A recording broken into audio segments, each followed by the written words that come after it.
अस्सलाम वालेकुम।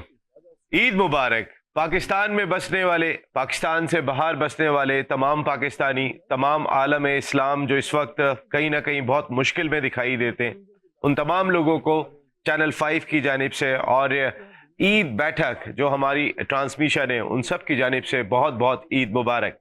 ओवरऑल अगर मैं देख लेता हूं तो ये ईद थोड़ी सी ईद से मुख्तलिफ ही दिखाई दे रही है। मैं अगर अपने पड़ोसी ममालिक को देखता हूँ, वो ममालिक के जो हमारे साथ जुड़े हुए दिखाई देते हैं, वो कहीं ना किसी मुश्किल में है। और यही मुश्किल हम अपने मुल्क में भी देख रहे हैं।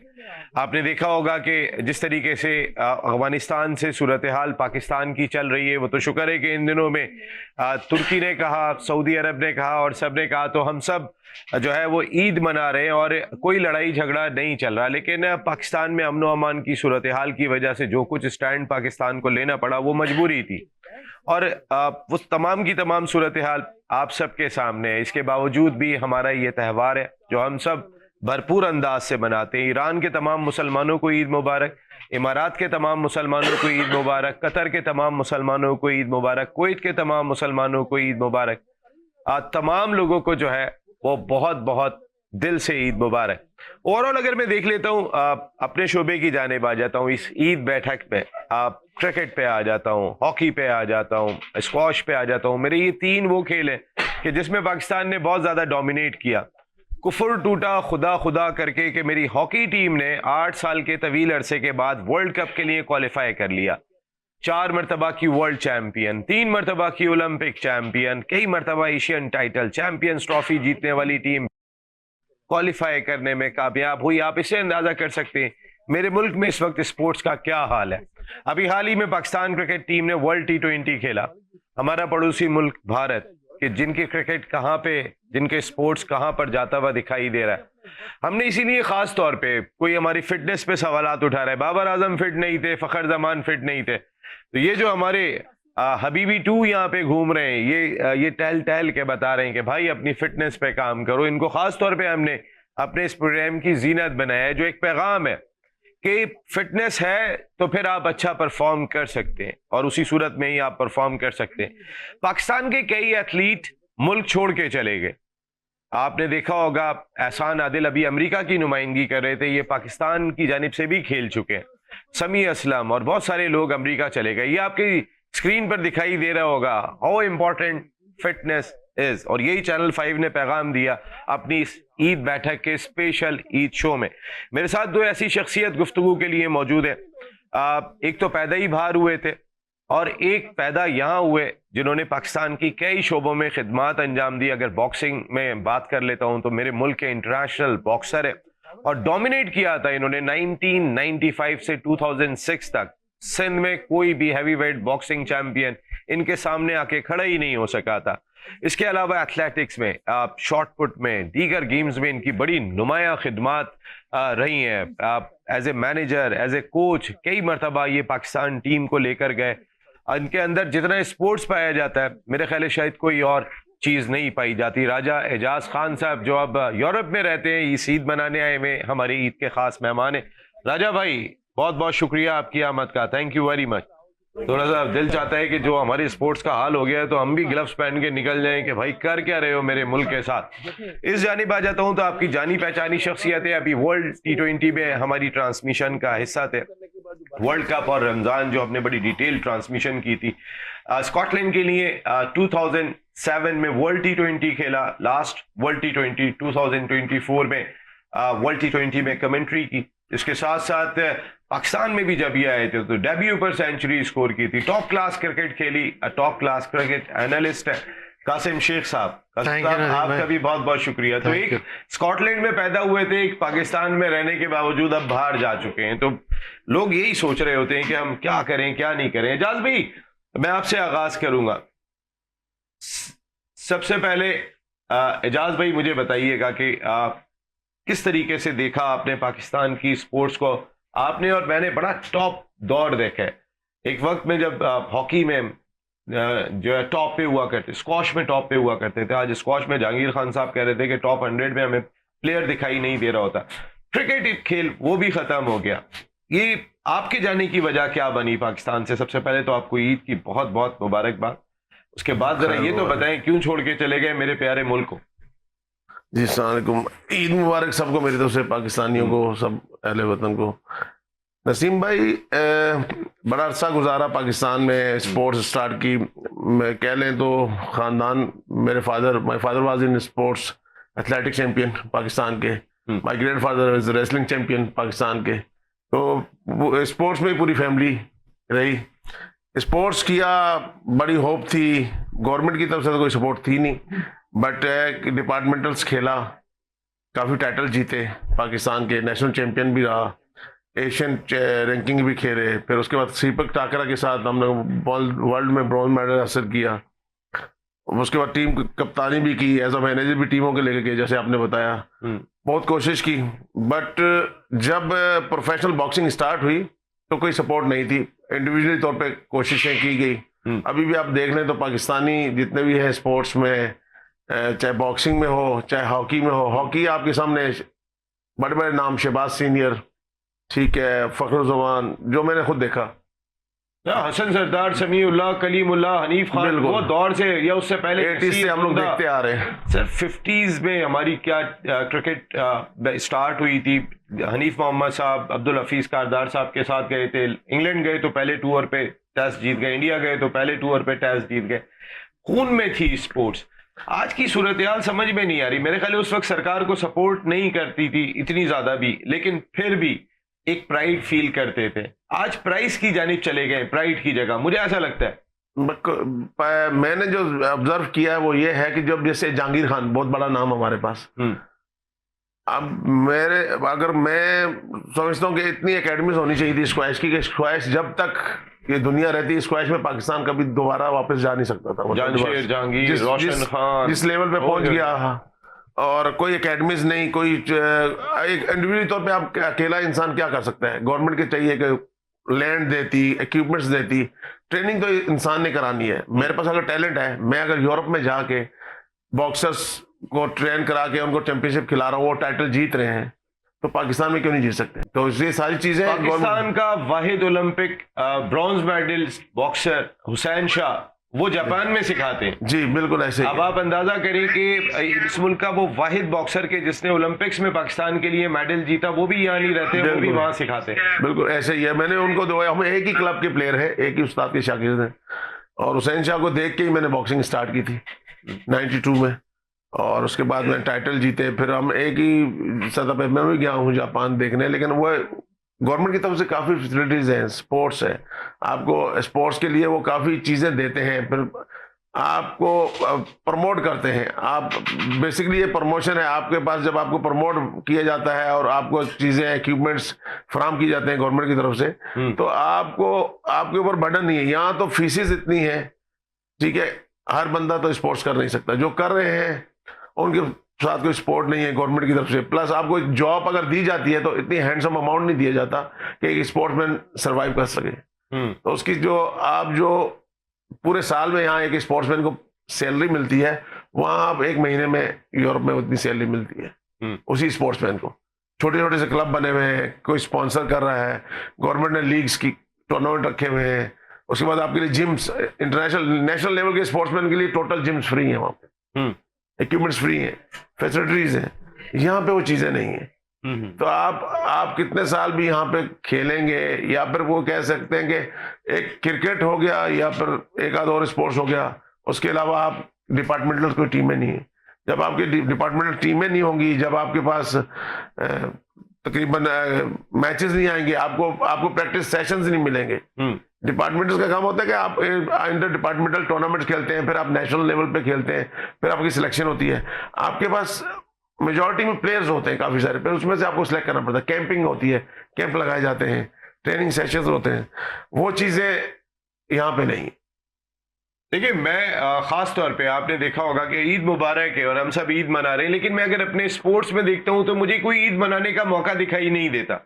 इसीलिए मेरा पहला सवाल यह था कि यहाँ से छोड़ के क्यों गए। अभी मैं एजाज भाई की जिंदगी पे और बहुत सारी बातें करूंगा, अच्छी बातें जो इनकी जिंदगी की थी, लेकिन एक तकलीफ जरूर होती है। 30 साल हो गए मुझे स्पोर्ट्स जर्नलिज्म में, मैंने इतना वर्स्ट एवर दौर पाकिस्तान का नहीं देखा जिस दौर से इस वक्त हम गुजर रहे हैं। ठीक है, कोई भी हालात होंगे मुल्क के, लेकिन स्पोर्ट्स को जिस मुल्क में प्रायोरिटी नहीं दी जाती वहां पर सूरत हाल हमेशा से मुख्तलिफ होती है। कासिम शेख, आप स्कॉटलैंड से खेले वर्ल्ड T20, जिंदगी की कहानी आपकी बड़ी एक डिफरेंट रही होगी। क्या फर्क महसूस करते हैं जब स्कॉटलैंड में होते हैं और पाकिस्तान में आके आपने सड़कों की बात नहीं कर रहा हूँ मैं, ग्राउंड्स की बात कर रहा हूँ मैं, इंफ्रास्ट्रक्चर की बात कर रहा हूँ, आप साथ साथ ही हैं इंग्लैंड के, क्या फर्क है? बिल्कुल, फैसिलिटीज़ का बहुत फ़र्क है। और जैसे बात हो रही थी अभी कि जो नेशनल लेवल प्लेयर्स होते हैं, जो भी स्पोर्ट है यूके के अंदर, बॉक्सिंग हो गया, टेनिस हो गया, जिमनास्टिक्स हो गया, जो भी स्पोर्ट्स में एग्जांपल दे सकता हूँ, वो जब एक नेशनल लेवल तक जब प्लेयर पहुंचता है उनको सपोर्ट होता है, फैसिलिटीज़ भी मिलते हैं उनको। तो पाकिस्तान में आके ये चीज़ नज़र आता है कि यहाँ जो फैसिलिटीज़ है तो मैंने देखे फैसिलिटीज़, जगह तो है, लेकिन वो अवेलेबल नहीं है हर प्लेयर के लिए, हर टैलेंट के लिए। तो फिर टैलेंट बहुत ज़ाया हो जाता है मेरे ख्याल से। पाकिस्तान में मैंने बहुत टैलेंट देखा, क्रिकेट का ज़्यादा देखा क्योंकि मैं क्रिकेट खेलता था। और जब मैं पाकिस्तान में आया, जब छोटा भी था, जब फर्स्ट क्लास भी खेलने आया, क्या टैलेंट मैंने पाकिस्तान में देखा, बहुत टैलेंट है। लेकिन अब जो आपने बात शुरू में कहा था, अब तो टैलेंट बाहर जा रहा है। अब तो पाकिस्तानी का जो मेन टैलेंट है वो दूसरे मुल्क में जाके रिप्रेजेंट कर रहे हैं, और वो इसलिए जा रहे हैं क्योंकि यहाँ पर अपॉर्चुनिटी नहीं है और कोई फ्यूचर एस्पिरेशंस नहीं है। तो ये सिचुएशन जो है ये तो गलत है। जो टैलेंट आपकी कंट्री के अंदर है उनको सपोर्ट होनी चाहिए। ये देखो, ये जो नदीम अरशाद जीता जैवलिन, वो बहुत बड़ा अचीवमेंट था। अरशद नदीम, माय अपॉलॉजीज, अरशद नदीम ने जो जीता है बहुत बड़ा अचीवमेंट था, बहुत ज़्यादा। लेकिन उसने कोई सपोर्ट ही नहीं था जीतने से पहले, अपने दम में वो उसने किया था। और वो ग्रेट, जब वो नजरों में आया तो फिर हमारे ख्याल आया था कि भाई अब ट्रेनिंग के लिए भेजो। जब वो ओलंपिक्स जीत के आया, और आप अगर कंपेयर करो जो इनके खिलाफ वो कंपीट कर रहा था, उनका कितना सपोर्ट था।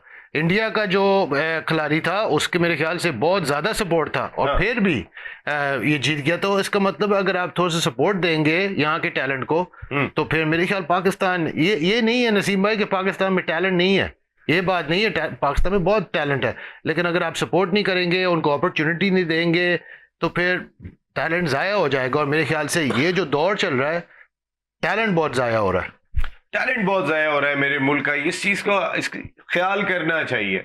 और बहुत सारी चीजें ऐसे सवालात में यहाँ बैठ के, अगर मैं ईद के शो में मैं अपने स्पोर्ट्समैन की ईद नहीं देख रहा, मेरे लिए सबसे बड़ा सवाल यह है कि मैं ईद नहीं देख रहा। हम सब अपना त्यौहार रिवायती जोश जज्बे से जरूर मनाते हैं, लेकिन कभी कभी ईद पे खुशियां हुआ करती थी, कोई एक लेवल हुआ करता था। अभी हम बांग्लादेश से सीरीज हार गए, ओडीआई सीरीज हमें बांग्लादेश के खिलाफ, वरना कोई एक हम जरूर ईद भी मनाते। सेमीफाइनल के लिए वर्ल्ड T20 के क्वालिफाई नहीं कर सके, बाकी खेल तो हमने तबाह किए। क्रिकेट की भी ये सूरत हाल दिखाई देती है। आजकल आप देखें ना, फर्स्ट क्लास सिंगल मैच नहीं खेला जिस प्लेयर ने, वो नेशनल कैप उसको आपने दे दी बांग्लादेश में। एक फर्स्ट क्लास मैच नहीं खेला, साथ की मैं बात कह रहा हूं। आपने कैप बट रही है, क्या हो रहा है? 35 कैप 3 साल में, इसका मकसद है कि हर महीने में हम एक कैप दे रहे हैं। ऐसे कैसे अपनी स्पोर्ट्स को चलाएंगे हम?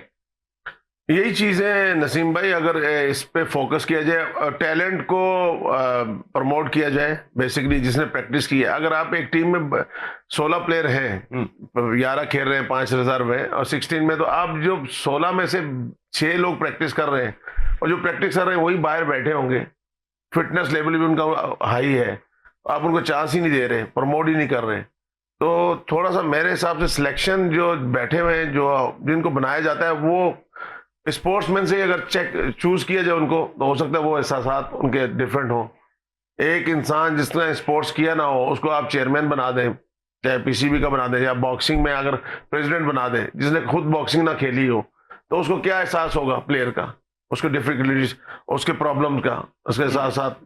तो इस तरह से अगर मेरी तो सजेशन यही है कि स्पोर्ट्समैन को ही, जिस स्पोर्ट्स से उसका ताल्लुक है, उसी को उसका हेड प्रेसिडेंट या उसका चेयरमैन या उसका कोच, उसी को बनाया जाए, जिसने खुद किए हो एफर्ट्स। उसको पता होता है कि कितना मुश्किल काम है। दर्द, ग्राउंड में टाइम गुजारने का जो दर्द होता है वो झेल चुका होता है, उसकी फीलिंग एक बिल्कुल मुख्तलिफ होती है। लेकिन हमारे यहाँ पे एडमिनिस्ट्रेटर होते हैं। मोहसिन नकवी साहब एक जबरदस्त किस्म के एडमिनिस्ट्रेटर हैं, इसमें कोई शुबा नहीं है। उन्होंने पाकिस्तान को अगर मैं इस ईद के ऊपर कोई एक चीज मुझे समझ में आती है वो ये कि इंडिया जो माई बाप बनता है क्रिकेट का, हमने उनकी आंखों में आंखें डाल के देखा, उन्हें ला के अपने घुटनों पे बिठाया। जब हम बांग्लादेश के लिए केस लड़े थे या चैंपियंस ट्रॉफी में जब इंडिया नहीं आया था तो हमने बाकायदा तौर पे लिखवा लिया कि 2028 तक अगर आप भी नहीं आओगे तो हम भी नहीं आएंगे। एटलीस्ट एक चीज कहीं ना कहीं मुझे एक मेरा शोल्डर थोड़ा सा चौड़ा करती है कि हाँ मैंने ऐसा किया, मेरे मुल्क ने ऐसा किया।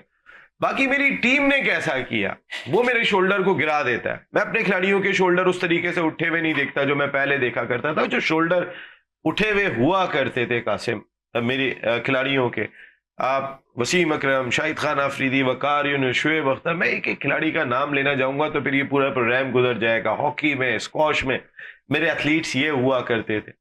आज मैं अगर देखता हूं तो शोल्डर डाउन है। चाहे मैं अपने मुल्क के जिसको किंग करार देते हैं, मैं कहता हूं अब सो कॉल्ड किंग कहता हूं, जितनी नाकामियां हो चुकी हैं बाबर आजम की, लेट्स आओ यार हम आप ही के लिए मोटिवेट करने के लिए कह रहे होते हैं। इतना टैलेंट बार बार नहीं आता, लेकिन शोल्डर बाबर के भी गिरे हुए हैं तो बाकियों के कैसे उठेंगे?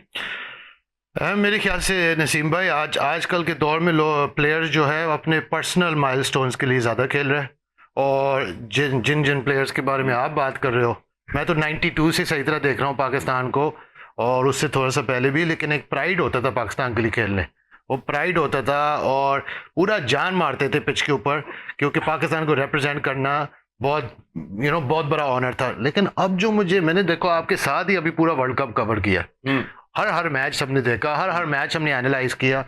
आपको वो लड़ाई नजर आया पिच के ऊपर? आपको वो प्राइड नजर आया? वो ऐसे लग रहा था कि बस प्लेइंग अपने लिए खेल रहे थे। और जैसे कप्तान था, कप्तान ने अपना जगह नहीं छोड़ा जब उसका जगह नहीं बनता था वहां पर।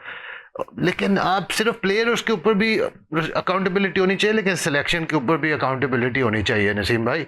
सिर्फ पिच के ऊपर जो काम हो रहा है वो ठीक है, लेकिन अगर वो गलत बंदे आप भेज रहे हो, गलत प्लेयर्स भेज रहे हो उस फॉर्मेट के लिए, तो फिर प्रॉब्लम्स तो आएंगे। आप कैसे compete करेंगे? बाकी दुनिया की टीम्स देखो, वो सारे T20 फॉर्मेट वाले प्लेयर्स थे। हमारी टीम के अंदर कितने प्लेयर्स थे जो T20 फॉर्मेट वाले प्लेयर्स थे? तो रिजल्ट हमें नजर आया सामने। लेकिन प्लेयर्स इन जनरल मुझे लग रहा है कि अपने लिए खेल रहे हैं ज्यादा। और जब तक ये चीज आप नहीं निकालेंगे, स्पोर्ट्स आपका पीछे रह जाएगा। क्योंकि जो आपका देखो, मैं अपना स्कॉटलैंड को रिप्रेजेंट किया, मैंने बहुत बड़ा ऑनर था जब स्कॉटलैंड को रिप्रेजेंट करते थे। आप मुल्क को रिप्रेजेंट कर रहे, वो चीज आप पहले सोचते थे। बाकी चीजें, पैसे, स्पॉन्सरशिप, जो भी चीजें थे वो बाद में आपको सोचनी चाहिए। और पर्सनल माइलस्टोन्स बिल्कुल नहीं सोचने चाहिए, टीम का पहला सोचने चाहिए। पहले टीम है, आपके पर्सनल माइलस्टोन्स की कोई अहमियत नहीं है। पहले टीम है, मुल्क है, ये है तो फिर सब कुछ है। ये जो एजाज भाई पहन के बैठे हुए ना, 27 Kings cup, world championship, Bangkok, Thailand, ये पाकिस्तान को रिप्रेजेंट करने का लोग ख्वाब देखते हैं। और जो रिप्रेजेंट करने के बाद मुल्क से जा रहे हैं, ये एक बहुत बड़ा क्वेश्चन मार्क है मेरे मुल्क के स्पोर्ट्स पे, उन अरबाब इख्तियार पे कि जो मेरे मुल्क में स्पोर्ट्स रन कर रहे हैं। ईद पे मैंने स्टार्ट ऐसा लिया, आप जरा कुछ ईद मुबारक भी खेलते हैं, इनकी जिंदगी पे बात करते हैं ब्रेक के बाद।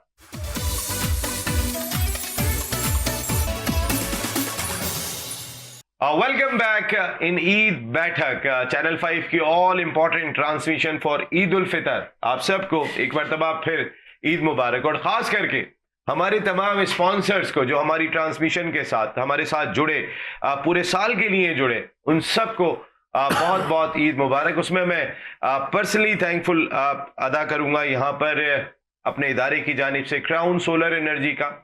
और ये जो क्राउन आप इलेक्ट्रिक मोबिलिटी बाइक देख रहे हैं, इनका भी बहुत बहुत शुक्रिया। उसके बाद जैसे एक दिन टीचर ने कहा कि कौन बॉक्सर बनेगा, हमने टीचर को खुश करने के लिए जो है हाथ खड़ा कर लिया कि मैं बॉक्सिंग। गुंडे भी होंगे ना क्लास में, को हल्के वाले तो आदमी दिखते भी नहीं है। आप एजाज भाई का स्टाइल हाइट बिल्ड अच्छी थी, और उसके बाद से बोला वेल डन। तो मैंने आके एडमिशन लिया उस time boxing Pakistan sport board में। और अनवर चौधरी साहब के दौर में, जी बिल्कुल, क्या आदमी थे यार, बिल्कुल वो थे तो बॉक्सिंग थी। आपको पता है 2004 में मैं एजाज भाई एथेंस ओलंपिक्स कवर करने गया था। 7 Pakistani boxers were qualified for that event. आज तस्वुर नहीं है ओलंपिक्स के लिए कोई क्वालिफाई, और उसके बाद मैचेस जीते भी है और टफ राउंड में। मेहरुल्लाह, अजहर अली शाह, सारे उससे पहले भी इब्रार हुसैन शाह जी 3 ओलंपिक्स खेले हुए। और टफ फाइट्स सारी। ओलंपिक्स में कोई हल्का बॉक्सर होता नहीं है। और उन्होंने, और रशीद बलोच ने जो फाइट खेली थी, मुझे याद है 96 ओलंपिक्स, अटलांटिक सिटी, तो जिससे फाइट खेली की तारीख में लास्ट वो जो एशियन गेम्स में परफॉर्म करके आ रहे हैं एथलेटिक चैंपियनशिप में 86 हो गया था वो, क्योंकि हमने सोचे समझे बगैर हम हिकमत अमली बनाते हैं। मेरे ख्याल है हमें ये भी एक स्पोर्ट्स पॉलिसी प्रॉपर तौर पे चैनल 5 का इस ईद पर पैगाम है, एक ऐसी स्पोर्ट्स पॉलिसी बनाए जिसके अंदर फेयरनेस हो, जिसके अंदर एहतसाब हो, और जिसके अंदर खास तौर पे ये चीज जरूर हो कि अगर कोई जीत के आ रहा है तो हम एकदम से पागल ना हो जाए, और अगर कोई नहीं जीत पा रहा तो उस सूरत में भी पागल ना हो जाए। ये बड़ी इंपॉर्टेंट चीज़ है, इसको जरूर नजरसानी जरूर कीजिएगा। नसीम राजपूत, एजाज भाई और कासिम साहब से इजाजत लेता हुआ आपसे भी इजाजत चाहता है। ईद मुबारक वंस अगेन, अल्लाह निगहबान।